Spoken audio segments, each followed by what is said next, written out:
Ada yang sedang punya masalah, ada. Ada yang hatinya sedang gelisah, ada. Ada yang perasaannya sedang tidak menentu, ada. Ada yang ditinggal nikah, ada. Ada yang kehilangan pekerjaan, ada. Ada yang bisnis usahanya omsetnya menurun, ada. Baik, teman-teman sekalian, ada 4 faktor mengapa hidup kita terasa berat. 1, karena terlalu bersandar atau berharap kepada selain Allah. Kalau kita berharap kepada seseorang atau sesuatu selain Allah, maka siap-siap kita akan diuji dengan sesuatu atau seseorang yang kita harapkan itu. Ada di antara kita mungkin misalnya ikhwan atau akhwat antum pernah dekat dengan seseorang yang kita cintai banget gitu. Ada? Ada ya? Rasa-rasanya bertahun-tahun kita bersama dengan dia gitu ya, mengarungi hari-hari, menghabiskan waktu. Kalau malam sibuk sama dia, telepon-teleponan, sampai kemudian orang yang kita harapkan itu pergi meninggalkan kita. Sakit nggak kira-kira? Di mana sakitnya? Di sini sakitnya. Kalau teman-teman berharap kepada seseorang atau sesuatu selain Allah, maka siap-siap kita akan diuji dengan yang kita harapkan itu. Kita yang bekerja terlalu berharap, terlalu bersandar kepada tempat pekerjaan kita, maka saat kita kehilangan pekerjaan itu, maka kita akan merasa sakit hati dengan pekerjaan yang hilang dalam diri kita itu. Maka mengapa hidup kita terasa berat? Jawaban pertama, karena terlalu bersandar, terlalu berharap kepada selain Allah. Nanti teman-teman buka ya surat At-Taubah ayat 24. Di situ Allah jelaskan kepada kita, ada di antara faktor-faktor yang seringkali membuat cinta kita kepada Allah, cinta kita kepada Rasulullah, cinta kita kepada jihad fisabilillah dikalahkan dengan faktor-faktor lain yang lebih kita cintai. Cinta keluarga, cinta pasangan, cinta seseorang, cinta harta, cinta jabatan, cinta kedudukan. Kata Allah, kalau itu semua lebih kamu cintai dibanding Allah, Rasulnya, dan jihad fisabilillah, fatarabbasu hatta ya'tiyallahu bi'amri, maka tunggu saatnya Allah akan memberikan kepada kamu sesuatu yang boleh jadi menyakiti hatimu, karena hatimu terlalu berharap, terlalu bersandar kepada selain Allah. Berharap kepada manusia adalah patah hati yang disengaja. Kalau ingin bahagia, berharapnya sama Allah saja. Yang kedua, mengapa hidup terasa berat? Jauh dari pertolongan Allah.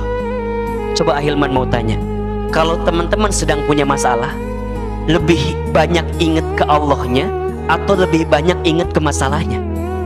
Ke masalahnya. Kalau teman-teman disakiti oleh seseorang, lebih banyak ingat ke Allahnya atau ingat ke seseorang yang menyakiti kita? Ke seseorang yang menyakiti kita. Ujungnya apa? Marah. Ujungnya apa? Dendam. Ujungnya apa? Ingin ngebalas. Ujungnya apa? Ingin membalas sakit hati yang pernah kita rasakan. Tapi kalau teman-teman ingatnya ke Allah, fokus dengan Allah begitu, ketika teman-teman disakiti, maka teman-teman akan menghadirkan husnuzon dari sakit yang kita rasakan. Contoh, kalau teman-teman ditinggal oleh seseorang yang kita sayangi misalnya, kalau ingatnya ke dia, maka teman-teman akan menyalahkan setiap keadaan. Kenapa sih dia pergi meninggalkan aku? Kan aku nggak ada kurangnya. Kemudian dia pergi meninggalkan kita, kita jadi nyalahin dia. Kenapa sih pergi? Kenapa sih begitu? Kenapa sih begitu? Capek. Tapi kalau kita ingatnya ke Allah, akan muncul husnuzon. Oke, Allah melepaskan dia dariku karena Allah sedang menyiapkan orang lain yang lebih baik daripada dia yang pergi meninggalkan kita. Selesai. Kita nggak akan kemudian mencari kambing hitam. Ini kenapa masalahnya? Kok begini sih? Kok begitu sih? Karena ingatnya ke persoalan kita. Tapi kalau ingatnya ke Allah, kita yakin Allah nggak mungkin ninggalin kita. Kita yakin Allah nggak mungkin nyakitin hati kita. Allah nggak mungkin ngezolimin kita. Allah nggak mungkin memberikan sesuatu di luar batas kemampuan kita. La yukallifullahu nafsan illa wus'aha. Kalau kita ingat ke Allah, kalau kita kemudian minta tolong ke Allah, maka akan ada husnuzon di hati kita. Barangkali Allah sedang menyiapkan orang lain yang lebih baik daripada dia yang pergi meninggalkan kita. Maka hatinya akan tenang, hatinya akan tentram. Ini teman-teman nih yang boleh jadi hari ini harus di PHK gitu ya, harus kehilangan pekerjaan.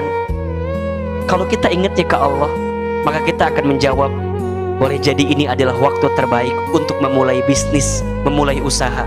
Karena boleh jadi selama ini kita tidak pernah mendapatkan itu karena kita masih sibuk dengan pekerjaan kita, jauh dari pertolongan Allah.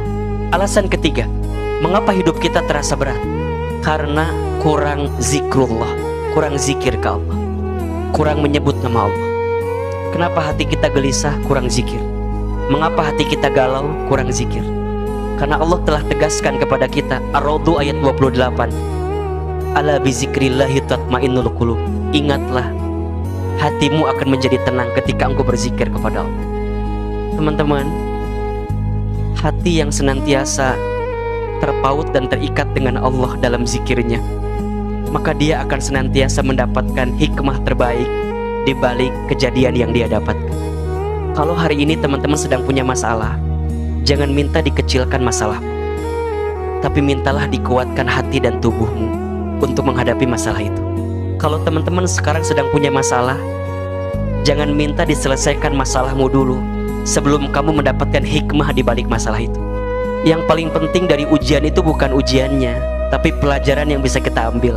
Yang paling penting dari musibah, dari masalah, itu bukan musibah masalahnya, tapi hikmah dan berkah yang bisa kita dapatkan.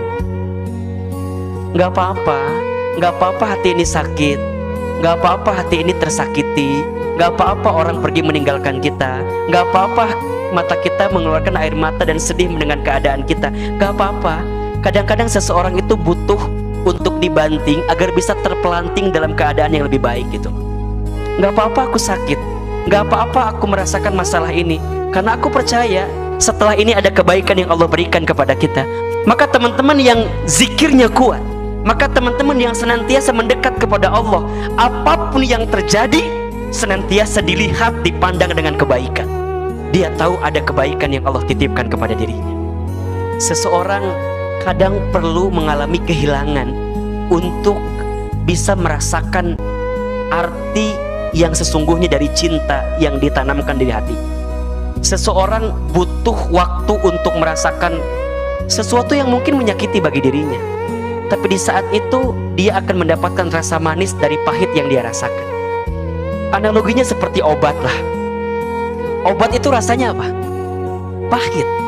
Tapi saat kita mampu menelannya, ada rasa manis yang bisa kita dapatkan ketika kita mendapatkan kesembuhan. Mungkin kita harus merasakan sakit ini, karena setelah ini ada rasa manis yang sedang Allah siapkan untuk kita. Maka teman-teman yang ingat ke Allah, yang zikir ke Allah, mulai katakan bagaimanapun keadaan kita, seberat apapun masalah kita, sebesar apapun musibah kita, kita katakan di hati kita, aku baik-baik saja karena ada Allah bersamaku. La tahzan innallaha ma'ana. Jangan sedih, sesungguhnya Allah bersama kita. Jadi kalau teman-teman ketemu nih sama orang begitu ya, ditanya, gimana perasaannya? Apa jawabannya? Aku baik-baik saja karena ada Allah bersamaku. Jangan pernah menceritakan kegelisahanmu kepada orang lain. Kenapa?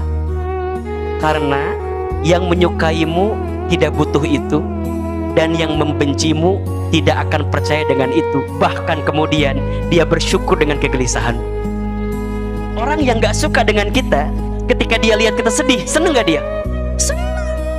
Tertawa mereka teman-teman.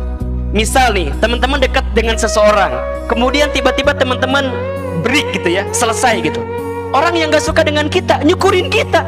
Gak usah menceritakan kegelisahan kita, gak usah. Orang tidak akan menyelesaikan masalah kita. Ya, nah pentinglah kita semua untuk benar-benar zikrullah ya, zikir kepada Allah. Kalau udah zikirnya kuat, maka hidup ini akan terasa ringan. Dan yang keempat, mengapa hidup kita terasa berat? Karena jarang mengevaluasi diri. Kalau kita ditimpa musibah, maka kita katakan Allah sedang ingatkan kita karena banyak dosa yang pernah kita lakukan. Tapi kalau orang lain yang sedang ditimpa musibah, maka teman-teman katakan dia sedang diangkat derajatnya oleh Allah. Jadi kita akan selalu melihat kekurangan kita gitu ya, akan melihat sesuatu yang boleh jadi belum baik dalam diri kita. Itulah yang akan menguatkan kita menjalani hidup ini dengan ringan sekali teman-teman sekalian. Maka oleh karena itu, ya, agar teman-teman menjalani hidup dengan baik, katakan saja di hati kita, hanya Allah yang tahu tentang aku gitu. Hanya Allah yang tahu.